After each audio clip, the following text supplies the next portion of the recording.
This is not intimidating at all. Thank you for smiling at me. That makes me feel a bit better. But to be honest, this is not about me. This is not my story. This is the story of a man. A man with two really beautiful children, with a loving wife, two parents who are still alive and still love him. He has passions. He might be passionate about gardening, or maybe he collects things. And he really likes to cook, maybe. Just imagine that, right? That man is dead. And you all could have done something to pretend you could have done something about it. Yeah, I'm nervous, okay? That is all right. We're all in this room full of people, and this is way more nerve-wracking than it looks like. But the thing is, every 30 seconds, one person dies because of an armed conflict between nations. We stay here in this room. There are all these different people from different countries, and we think that we're at the peak of diplomacy. And yet, so many people die all around us, and we don't know what's happening. Just to prove my point, please raise your hand if you know anything about the Russian-Ukraine conflict. Right, everyone, of course. But please stand proud and tall if you know anything about the conflict between Ethiopia and Tigray. No one. Right, okay. How about the fact that 200,000 people died last year because of the famine caused by the war? Yeah, right.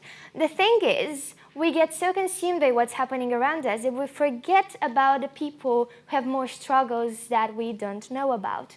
We look here and we see so many beautiful people, and we think everything is all right. But at the same time, people are struggling and we know nothing about it. We understand, finally, as human beings, that relations between nations are way too important to be left to governments alone. That by giving a handful of politicians more power in their hands than empathy in their hearts, another man has died. The thing is, I wanted to keep talking about this and to keep making you feel guilty, right? But at the same time, I saw these wonderful people, I saw you all, and I started thinking about the fact that I didn't know all this stuff before. I didn't know the struggles of other people. But the answer to this is in this very room. I tried so hard to be friends with these people here. I tried so hard to try to get them to understand them.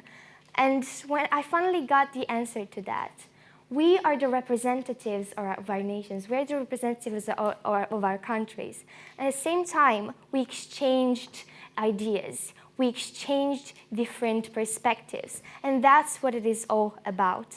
The thing is, I found out that Bulgarians say yes like this. And they say no like this. That's because of my Bulgarian friend that also borrowed me this shirt. At the same time, I heard about how people pray in Sri Lanka and their spirituality because of my friend right there. The thing is, I got to learn so many things from so many people. I thought I wanted to talk about how people die, but at the same time, I forgot to talk about how people live. The thing is, we understand each other's struggles when we're together, and this is what the IPSC is all about. Now, I want you to think about one thing. Why are you all here today? Do you want to hear brilliant speeches? Maybe you had in mind that someone wouldn't come here and just forget their speech in the middle of it, right? But we all have these expectations, and we expect so much from the governments that we forgot that we are our nations. We are the governments. We can vote, we can talk, we can listen to other people, and that's one of the most important things that we have. Now, I have 3 things that I want to do from now on in order to understand the struggle of people from Ethiopia, or how people in Bulgaria say yes and no, or how people from China, what people from China eat. Those things can be all solved, and we can only understand each other by 1, listening. Are you guys hearing me? Are you guys hearing me? But are you listening to me, to my ideas? Are you listening to what I'm trying to tell you? If not, that's the first thing. Listen to the people around you. The second thing is to talk, to engage, to try to get your opinion out there. That's one of the most important things. And the third thing is to act. If you're out there at home, come to the public speaking competition next year if you can. And maybe next time you see an organization, you can give it signature or something, you can do that. Participate in protests, do something about your voice. Now, the thing is, I came here, I forgot my speech, but I didn't forget how all of you made me feel. And that is why relations between nations are way too important to be left to governments alone.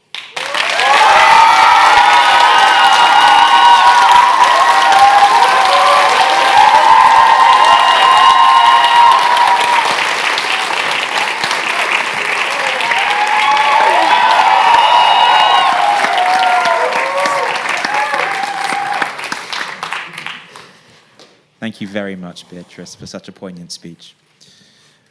And I once again turn to the audience for any questions they might like to ask Beatrice. Yes.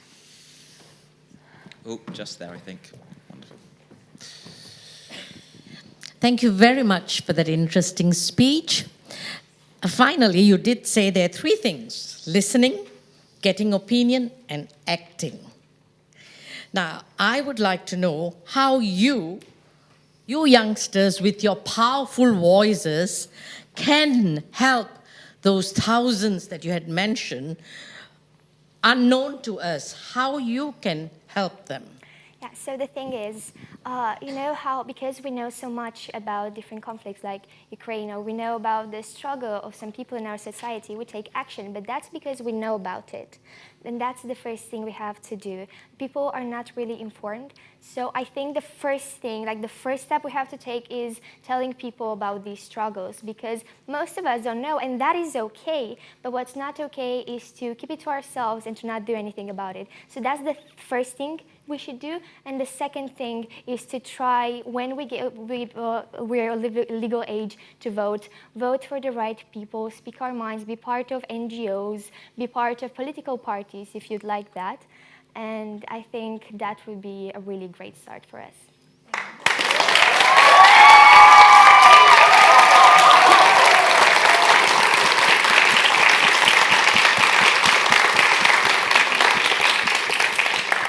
Are there any further questions from the audience?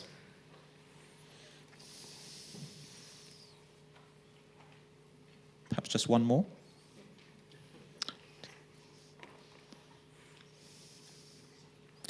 Do the judges... Oh, fantastic. Thank you very Mr. much for that. We can't all vote. You said we could vote, but many people in the world can't vote. How do you respond to that? Can you repeat the... Oh, sorry. You said in your speech, your wonderful speech, that one of the things we could do is to vote. Yeah. But not everyone in the world can vote. So how do we get over that issue? Oh, that's a very important thing. So for those people who don't have these rights, the right to vote, the right to speak up freely, I think it is our job to try to do something about it. Maybe people in less fortunate countries cannot really speak their mind as well as we can, but we can, and we are part of nations within international organizations that can make a change. So by speaking out about it outside these nations, we can put pressure on those international organizations to do something about it, or on those countries, and then empower the people there to know what's happening and to also do something about it. That would be protests, but that's a really long shot. The first thing is trying to help them by trying to get to international organizations.